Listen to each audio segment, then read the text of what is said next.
Our movie begins. Long ago, a tribe of demons named KULYAS lived peacefully with humans for centuries in Anatolia. But then, the tribe's demons began devouring people. A powerful witch cast a mighty spell using stones and darkness, imprisoning the demons forever within a book named Missile. However, the witch's curse had a flaw. It could be broken by one of her own descendants. For generations, her bloodline guarded this secret. Centuries later, human authorities discovered the book, seeking its power and control. They forgot the demons' deep hatred for humanity.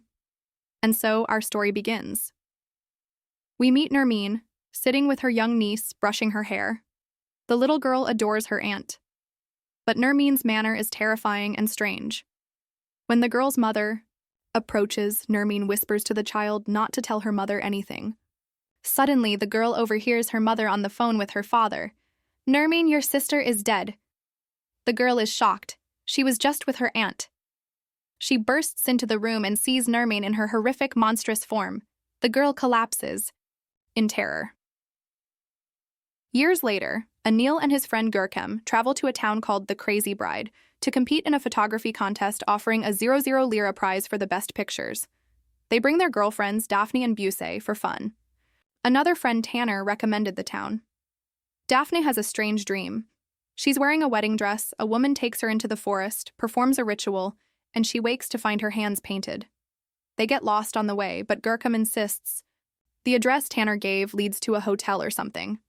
Suddenly, the GPS cuts out. They reach the village. Asking about a hotel, the villagers ignore them, staring with frightening eyes. An old man, Kimber, appears asking their business. Anil explains they are photographers drawn by historical sites and asks about lodging.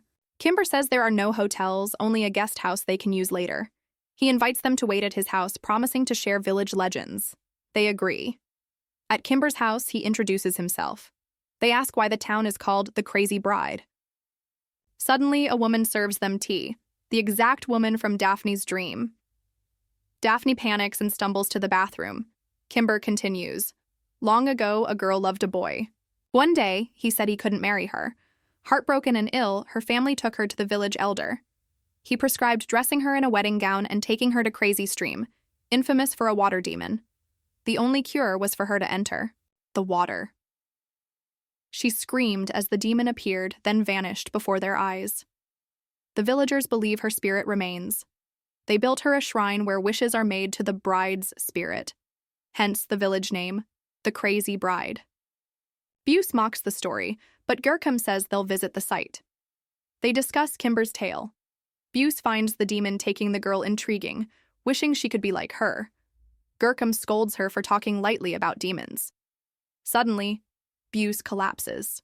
It was a prank. They go to sleep. Nightmares begin. Bus hears a boy singing in their room, sees blood everywhere. She wakes screaming. Daphne wakes looking monstrous. They flee outside. Kimber kills Gurkem. Buse and Anil flee but encounter the boy and his terrifying mother. They all wake up. It was a dream. Bus confides in Anil, scared someone knows their secret, that she and Anil were secretly married, unknown to Daphne and Gurkem. The next day, Kimber takes them to the famous village windmill. He explains it was the first built. The miller pledged it to a demon for endless flour, enough for generations. The demon demanded one human life sacrificed yearly, chosen by the villagers. The miller agreed. That's why the flour never runs out. They go to take photos. The place is eerie. A strange figure appears to Daphne, the boy haunting her dreams. Inside, the smell is foul. Bus feels grabbed, clashes with the miller's ghost. Kimber finds them. Bus says she saw no windmill.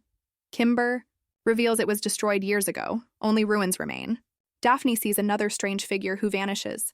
They return to the guest house. Night falls, the lights cut out. A terrifying figure appears to Daphne. Buse gives her tarot cards. Daphne is agitated. Gurkem thinks she's betraying him. Someone knocks. Anil opens it. No one.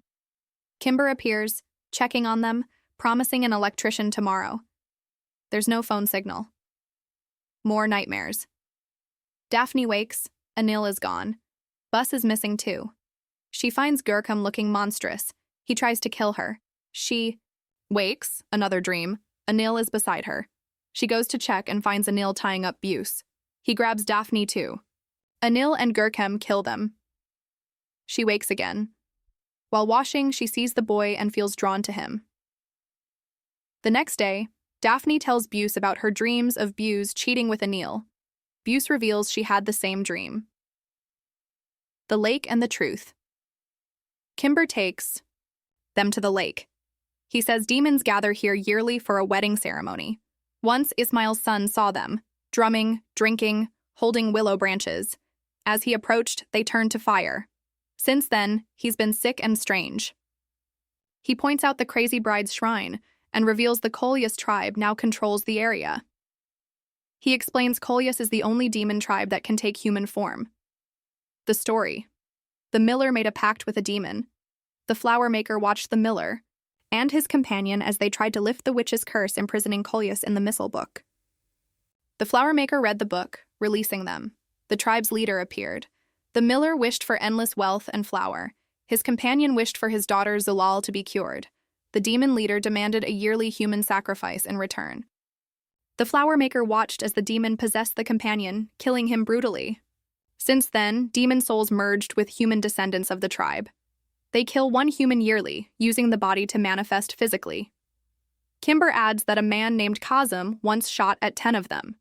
Villagers found 10 dead cats instead. No one believes him. Daphne's revelation and attack. Daphne realizes she was the little girl who saw her dead aunt Nermeen.